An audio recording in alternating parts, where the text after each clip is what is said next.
So, ito na po ang ating tuna. Skyflex nuggets. Ayan.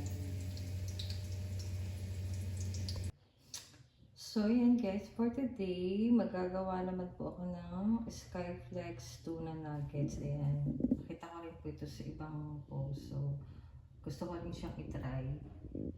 So, bali ang ating lang gagamitin is 1 can of century tuna. Yung ano siya, yung flakes in oil. Kasi may maanghang yan. So, yan. Isang itlog, Skyflex, sibuyas, harina, at syempre pampalasa. Ayan. Start na tayo. So, yan. Ito pong Skyflex. Bali, dudurugin po natin siya. Yan. Durog na durog.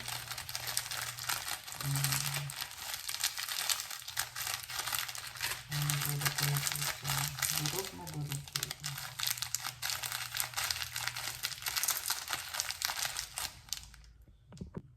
And then, sibuyas. Hiwain po natin na pinong-pino. Kasi parang ano po siya eh. Parang style torta. So, ingat po, may matalas.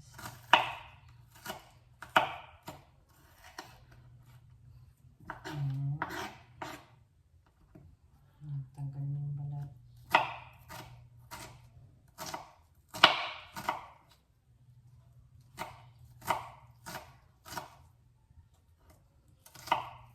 Yan, basta pipinuhin lang po natin yung sibuyas.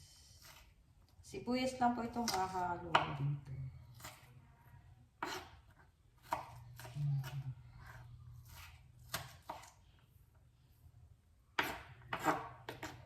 So, yan. And then, magbabati na rin tayo ng itlog. So, yan. Ito naman po. I-ready na rin po natin itong ating tuna. Yan. Tatanggalin niyo po yung pinaka-oil niya. Para hindi siya masyadong basa. Yan. Tatanggalin po natin siya.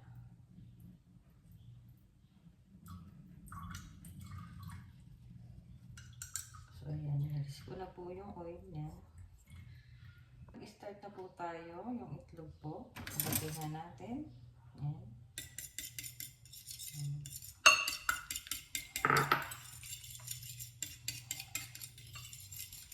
Ayan. And then, yung tuna.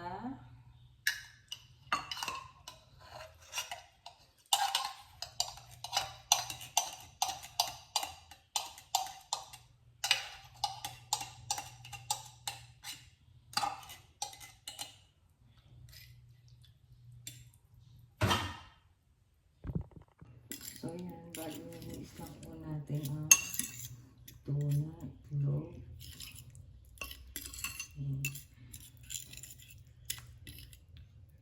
Tudurugin ito mabuti yung tuna niyo.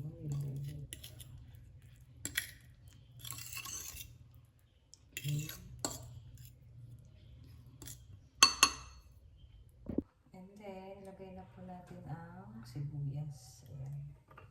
Yung durog na sibuyas. Ayan. Mix-mix lang po natin. Maganda po ito bakit pag wala po tayong isip na pang-ulam. Ayan. Try din natin pamisan-misan yung iba. So, ilagay ko pa po yung ibang sibuyas para masarap.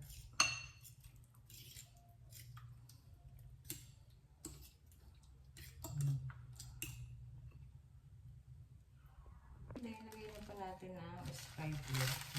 Dinurog natin Skyflex.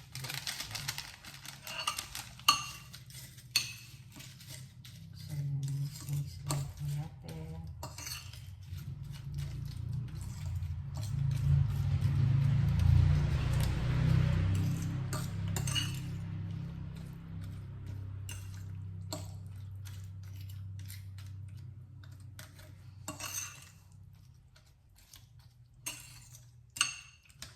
Ayan, mix lang po natin. Parang isa lang kaya nun. Pero depende po. So mag-a-add po ako ng isang itlog para po maisama ko na rin yung isang skyflakes. Yan.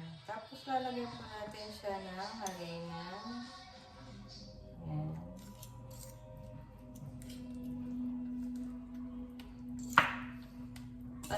Tansyahin nyo na lang po kung huwag masyadong matigas. Yan.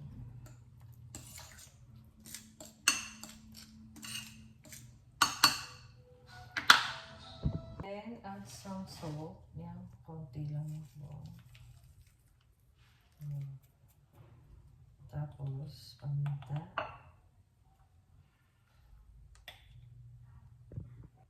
And then, ito, chicken powder. And then, yan, mix-mix lang po natin.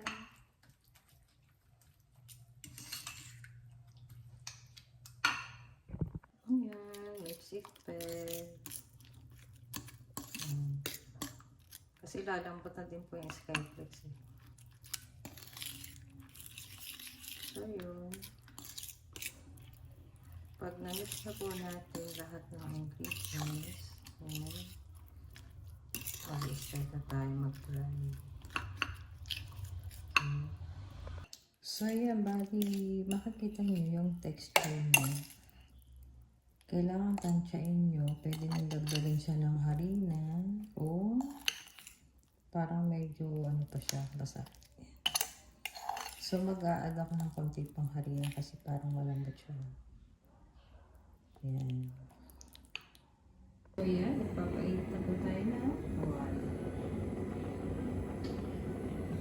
Dapat mainit na mainit pang kawali para hindi kumapit. Hinapin natin ang mantika.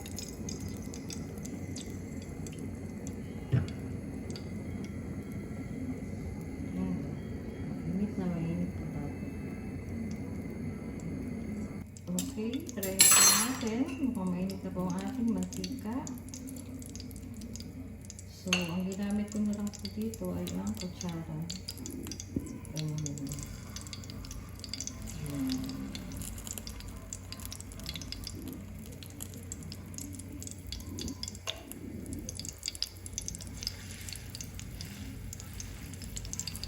Napakadali lang po siyang gawin. Lutuin.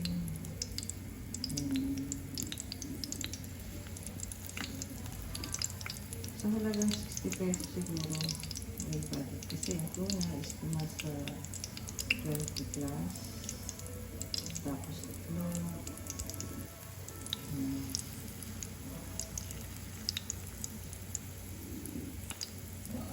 Be sure po mainit na mainit ang ating mantika.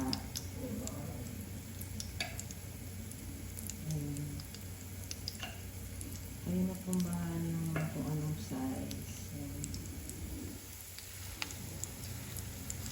Basta parang matis na.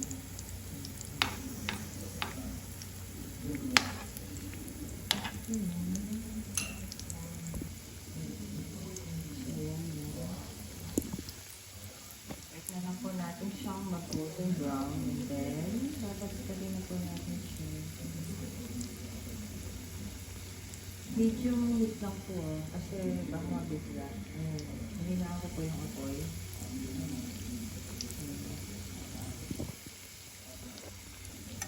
Medyo brown na po siya. Pwede na po natin siya. Pwede pa rin. Pwede na side naman po. Kailangan talaga medium lang po yung init pa.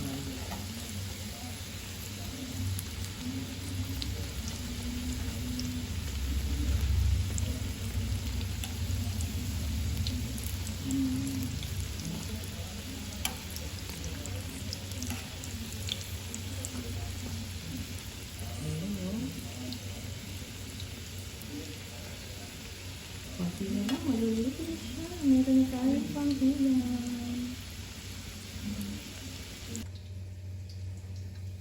So, ito na po ang ating tuna skyflakes nuggets. Ayan. ready na po ang ating nuggets. Tuna Skyflex. Ayan. So, bali, sa halagang mga wala pa pong 100, may ulam na kayo. So, or snack, pwede. Ang tuna po is nagkakahalaga po ng 25 pesos. Siguro, more or less. Ang itlog, mga 10. And then, sibuyas, mga 3 pesos. Mantika, at saka yung mga seasoning, meron na rin sigurado ka sa bahay. So, yan. Thanks for watching, everyone. Sana meron po kayong nagkaroon po kayo ng idea